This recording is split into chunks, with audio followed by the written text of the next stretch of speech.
Mereka yang menulis la ilaha illallah dianggap anti NKRI. Masa kalimat tiada Tuhan selain Allah kita takut? Dan siapa yang lakukan itu? Orang Islam sendiri. Anda yang lakukan, orang non-Islam, kita masih bisa tolerir. Kenapa? Tidak mengerti.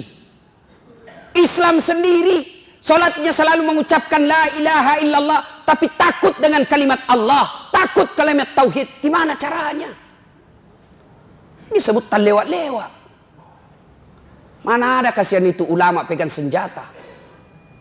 Mana ada itu ulama mengajarkan rongrong NKRI? Yang justru kita teror adalah yang mengajarkan amar ma'ruf nahi mungkar. Tapi para koruptor, coba kita lihat kelakuan negara terhadap koruptor. Saudi Arabia, koruptornya pancung, potong tangannya, potong kepalanya. Di Indonesia apa yang terjadi? Koruptor potong masa tahanan. Ini kan keterlaluan namanya. Tan lewat-lewat maku. Marah Allah. Dan yang keempat, mereka berbuat zalim secara terang-terangan. Mereka berbuat dosa secara terang-terangan. Sekarang dosa sudah tidak dianggap lagi sesuatu malu. Beberapa kali saya masuk warung kopi. Karena ajak teman saya ngajak. Oke lah, nanti dibilang Ki sombong kalau diajak tidak datang. Saya datang, miris hati saya.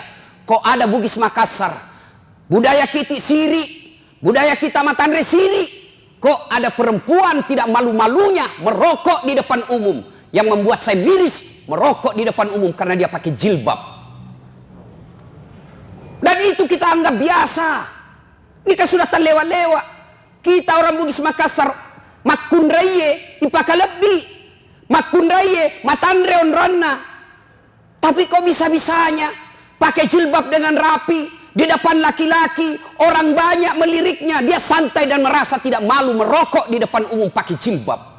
Mereka berbuat zalim secara terang-terangan. Belum lagi pembuat dosa zina secara terang-terangan. Mereka secara terang-terangan membuat komunitas, tidak malu deklarasikan dirinya. Riolo makadete oma siri koma pigau salah. Sekarang apa dia bilang? Biasa nih. Dulu kalau ada perempuan hamil diusir dari kampungnya. Masuk kok upaka siri kasih di kampung. Bapak rela dia buang anak gadisnya. Untuk apa? Karena dianggap membuat aib buat keluarga. Sekarang apa? Nyata-nyata hamil 7 bulan pesta besar-besaran. Kejadian-kejadian seperti ini, itu yang membuat azab Allah cepat datang. Lalu orang bilang begini, kalau negara barat bagaimana Ustaz? Talewa-lewa itu? Jepang lah misalnya. Oh jangan salah Pak. Jepang itu, saya sudah berapa kali ke sana, akhlaknya tinggi Pak. Tidak ada tukang tipu. Pejabatnya baru dituduh korupsi, mundur dan bunuh diri. Kita sudah tertuduh, bahkan terponis, bahkan terpidana, sudah terbukti, sudah dipenjara, tidak malu jadi caleg.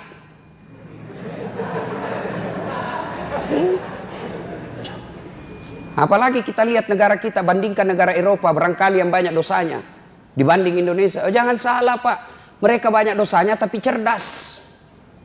Punya teknologi yang bisa mengantisipasi bencana alam. Beberapa saat yang lalu ketika terjadi angin taifun di Jepang, saya ada di sana Pak. Saya mau khotbah Jumat di sana. Mereka tidak panik. Kenapa? Mereka punya teknologi. Sebelum terjadi, 24 jam sebelum terjadi, di handphonenya sudah dia tahu angin itu sudah di sini sekarang. Lagi sekian jam sampai di lokasi kita. Apa di Indonesia? Sejak 2012, ternyata alat pencatat deteksi dini tsunami sudah rusak. Sejak 2012, baru Pina kasih tahu Ki. Kalau begini negara kita, jangan salah. Na'udzubillah min zalik. Mudah-mudahan kejadian di Palu, Donggala, Sigi menjadi pelajaran buat kita semua. Merugi orang yang diberikan teguran oleh Allah, lalu tidak mengambil iktibar pelajaran dari itu.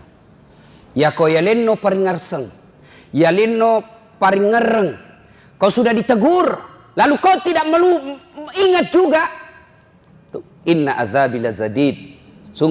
Sesungguhnya azabku sangat pedih. Bencana alam ini sesungguhnya ada 3 sifatnya.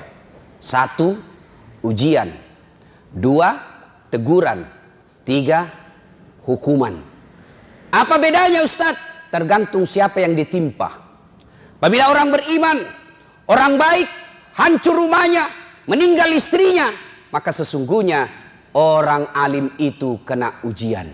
Namanya ujian mau naik pangkat, namanya ujian mau naik kelas. Anak-anak mahasiswa kalau mau jadi sarjana tentu nulis skripsi berat. Kenapa? Anda mau mendapat gelar sarjana. Ujian.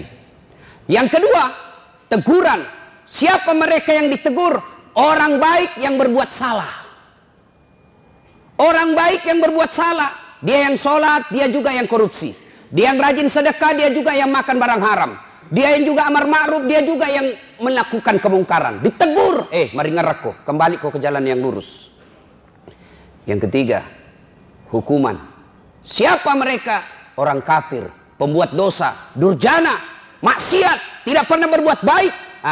Kena hukuman. Sesungguhnya dia bukan dicoba, tapi dia dihukum panjar dunia. Kita periksa diri tak. Kalau rumah tak terbakar, kena gempa, apa dia ujian? Apa dia teguran? Apa dia hukuman? Tergantung siapa. Kalau tidak pernah sholat, pabotor, tukang tipu, koruptor, hancur rumahnya, jangan kau bilang diuji kau bos. Sidang Jumat yang saya muliakan, tidak ada hal yang sia-sia di sisi Allah.